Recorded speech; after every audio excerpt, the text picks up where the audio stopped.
আসসালামু আলাইকুম রহমতুল্লাহ। বাংলাদেশের খামারি ভাইদেরকে দৃষ্টি আকর্ষণ করছি মৃত্তিকা ডেইরি ফার্ম থেকে। আপনারা দেখতে পাচ্ছেন একটা জার্সি বাচ্চা, যেটির বয়স খুবই কম, হয়তো আন্ডার 10, 10 মাসের মধ্যে হবে এরকম একটা বাচ্চা আপনাদেরকে দেখাচ্ছি, যার ট্যাগ নাম্বার 503। মূল্য নির্ধারণ করা আছে 58,000 টাকা।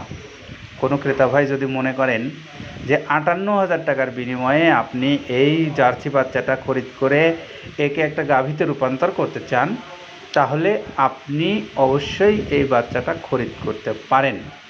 কারণ বাচ্চাটার মধ্যে যথেষ্ট কোয়ালিটি আছে এবং এর ভবিষ্যৎ ভালো আছে। যদি আপনি একজন খামারি হয়ে থাকেন তাহলে বুঝতে পারবেন, আর যিনি এখনও খামারি হননি কিন্তু স্বপ্ন দেখছেন, তিনিও চাইলে এই গরুটা লালন পালন করে ভালো করতে পারেন। তো আপনাদের সবার জন্য শুভকামনা রইল, সবাই ভালো থাকবেন।